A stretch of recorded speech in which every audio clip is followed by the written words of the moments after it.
In 3 days' time, the New England Patriots will face the Atlanta Falcons in Houston in the Super Bowl. And there is plenty at stake for both teams because it's the Super Bowl.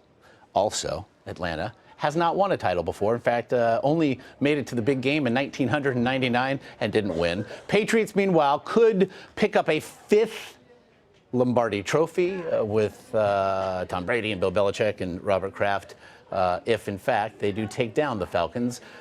To that end, then, CBS Sports national columnist Bill Reiter is there on hand in Houston to tell us what to expect. And I know, again, Bill, at this point in Super Bowl week, usually many have talked themselves into the underdog. Here, that would be the Falcons. So what's the sense of the gathered there?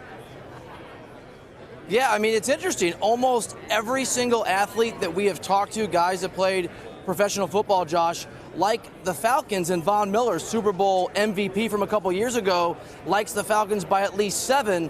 So while the public is very heavy on the Patriots, the players and the experts, at least here in Houston, think it's going to be the underdog, think it's going to be Atlanta. I know there are folks in the desert who do give New England a 3-point advantage or so. But if the Falcons get it done, obviously, Bill, Matt Ryan will probably be the one doing most of the doing.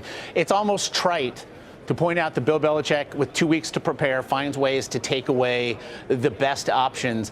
But interestingly with Atlanta, they seem to have answered those questions already. Julio Jones missed some considerable time. So what to make of what we might see?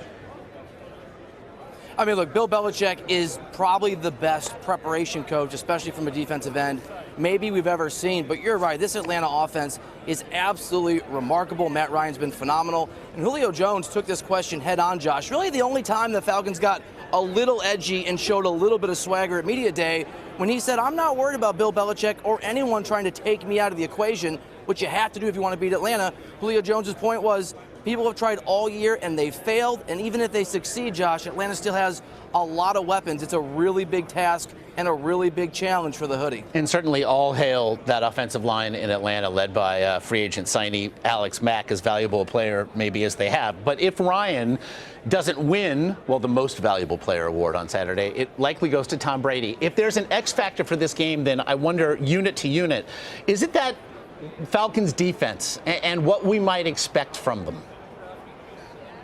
Yeah, I think it is, and I think that's actually going to be a huge part of a winning formula for the Falcons if they can get it done. All the focus, Josh, is on their offense. You have to pressure Tom Brady. You have to knock him down again and again and again. We all know the reason why, but he's a man locked in and focused, and he's hell-bent on revenge and on Roger Goodell and on that Deflategate suspension.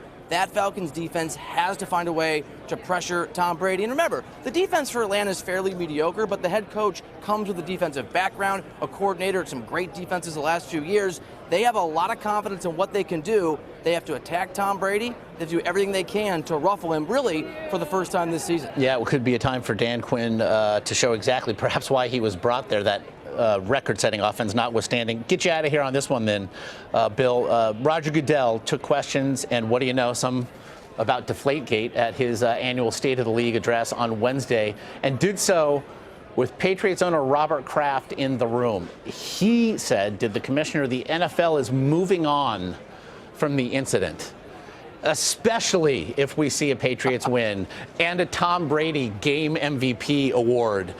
What are we going to see on that podium afterward? Oh, my gosh.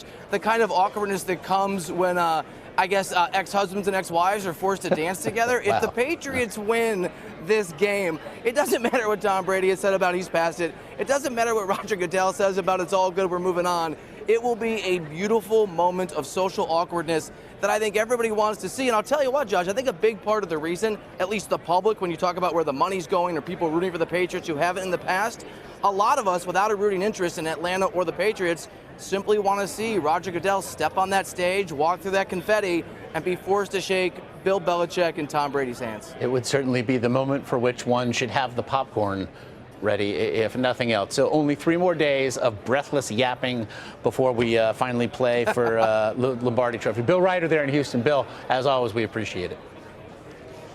Thank you so much.